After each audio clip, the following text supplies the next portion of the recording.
Hydrocephalus.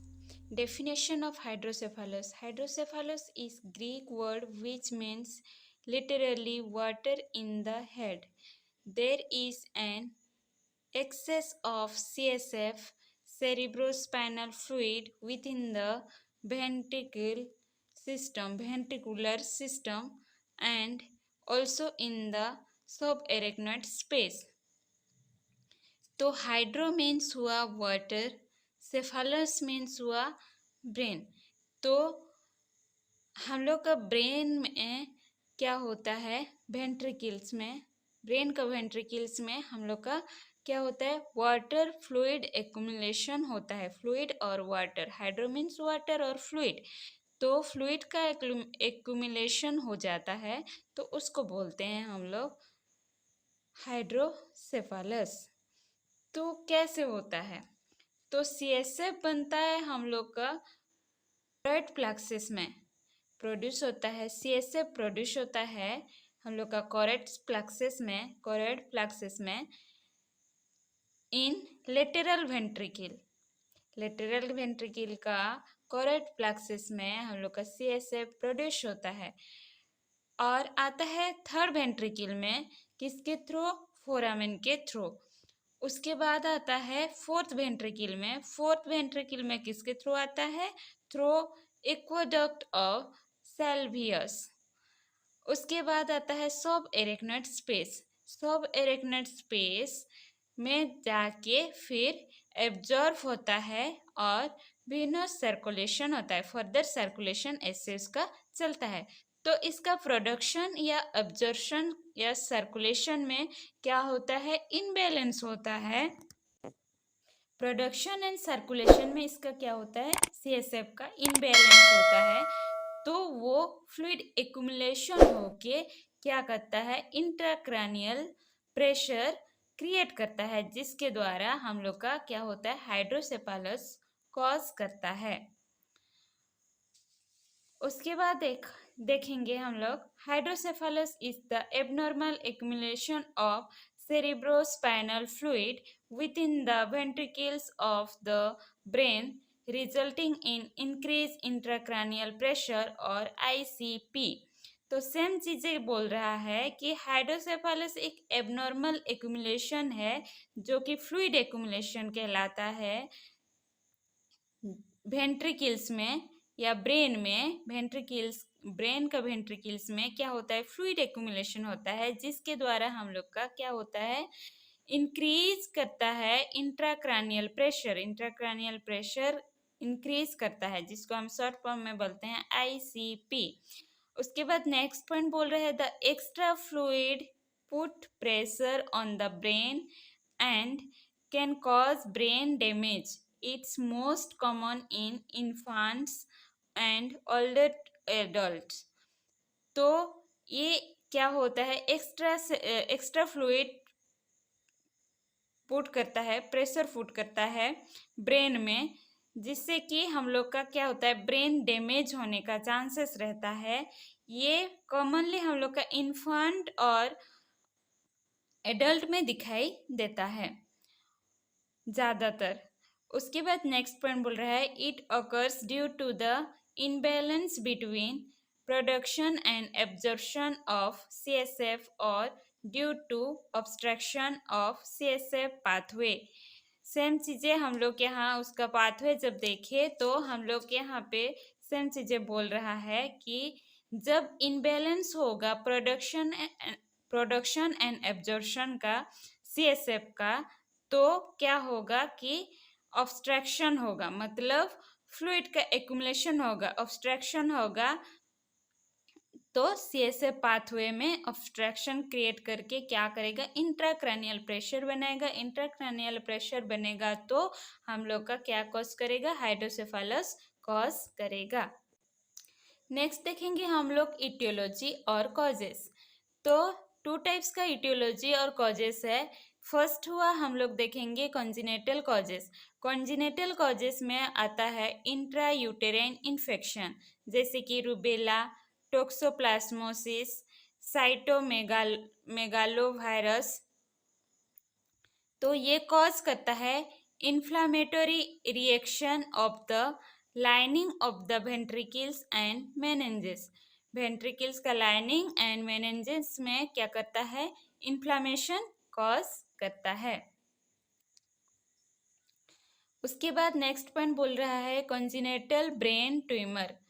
तो brain tumour का भी चांसेस रहता है, कॉज होने का चांसेस रहता है।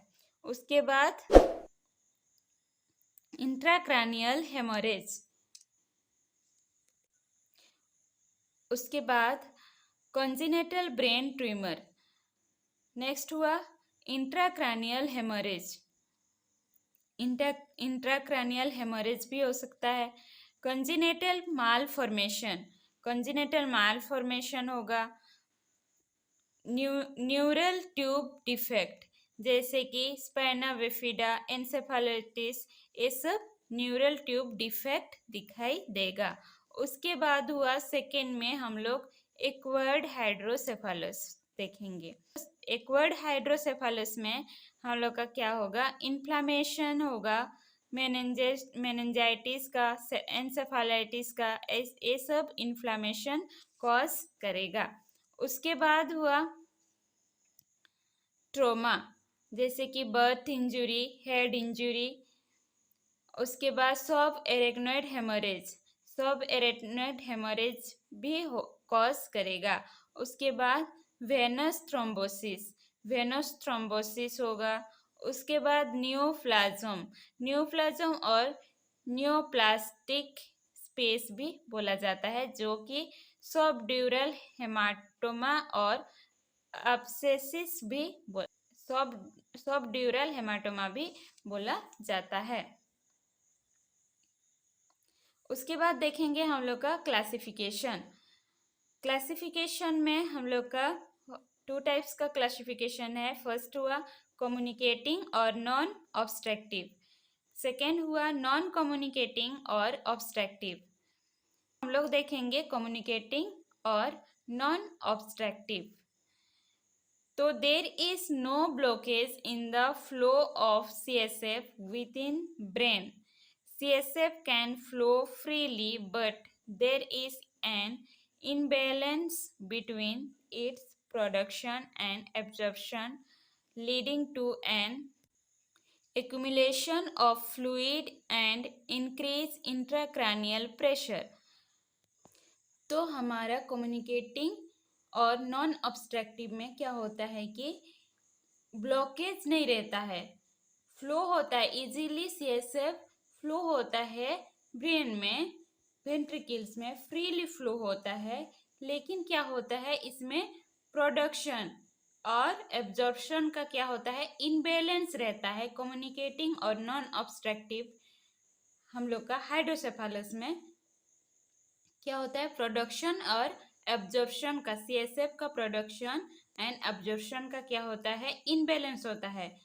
तो इसके कारण क्या होगा? फ्लूइड का एक्यूमुलेशन होके इंट्राक्रैनियल प्रेशर क्रिएट करेगा और क्या करेगा? हाइड्रोसेफेलस कॉज करेगा। उसके बाद हुआ हम लोग का नॉन कम्युनिकेटिंग और ऑब्स्ट्रक्टिव। तो ये क्या बोल रहा है? A condition where there is a blockage in the flow of CSF within the brain. The blockage prevent the fluid from flowing properly, leading to an accumulation of CSF and increased pressure in the brain. तो simple सी बात है, जो हम लोग का communicating hydrocephalus होगा उसमें freely, उसमें ब्लॉकेज नहीं रहेगा, फ्रीली वो फ्लो कर सकता है हम लोग का CSF। लेकिन उसका क्या प्रोडक्शन एंड एब्जॉर्प्शन में क्या होगा कि इनबैलेंस रहेगा। उसके द्वारा हम लोग का फ्लूइड का एक्यूमुलेशन होके इंट्राक्रैनियल प्रेशर बनेगा, जिसके द्वारा हम लोग का हाइड्रोसेफेलस डिजीज कॉज होगा। तो हम लोग का नॉन कम्युनिकेटिंग और ऑब्स्ट्रक्टिव हाइड्रोसेफेलस में क्या होगा कि इसमें ब्लॉकेज फॉर्मेशन होगा। उसका उल्टा है, ऑपोजिट है कि इसमें हम लोग का क्या होगा? नॉन कम्युनिकेटिंग में ब्लॉकेज फॉर्मेशन होगा, जिसके द्वारा CSF क्या होगा? इजीली फ्लो नहीं कर पाएगा ब्लॉकेज होगा जिसके जिसके द्वारा कि हम लोग का CSF एक्यूमुलेशन होके इंट्राक्रैनियल प्रेशर इंक्रीज करेगा ब्रेन में। उसके बाद क्या होगा, हाइड्रोसेफेलस कॉज करेगा। उसके बाद नेक्स्ट हुआ हम लोग का साइन सिम्टम्स। साइन सिम्टम्स क्या बोल रहा है कि हम लोग का एडल्ट में होगा headache, poor appetite, poor coordination, unstable balance, blur और double vision, urinary incontinence, sunset eye, memory loss and difficulty walk. ये सब उसका क्या साइन सिम्टम्स दिखाई देगा जिसको हाइड्रोसेफेलस कॉज हुआ रहेगा। उसके बाद इन्फांट में क्या क्या साइन सिम्टम दिखाई देगा, एंड इन्फांट में क्या साइन सिम्टम दिखाई देगा, एंड यूजुअली लार्ज हेड दिखाई देगा उसका साइज में। उसके बाद a rapid increase in head size, तो उसका हेड का साइज जो है वो रैपिडली इंक्रीज होगा। उसके बाद हुआ पुअर फीडिंग, वो पुअर फीडिंग बहुत कम फीडिंग करेगा। उसके बाद sleepiness, spina bifida, vomiting, irritability, poor growth, ये सब उसका साइन सिम्टम दिखाई देगा। आशा करती हूँ हाइड्रोसेफेलस का हम लोग का डेफिनेशन, उसके बाद aetiology, classification and sign symptom समझ में आया होगा। वीडियो अच्छा लगे तो लाइक, शेयर एंड सब्सक्राइब कर दीजिए। Thank you. तो नेक्स्ट क्लास में हम लोग देखेंगे हाइड्रोसेफेलस का डायग्नोस्टिक इवैल्यूएशन एंड मैनेजमेंट। तो वीडियो अच्छा लगे तो like, share and subscribe. Thank you.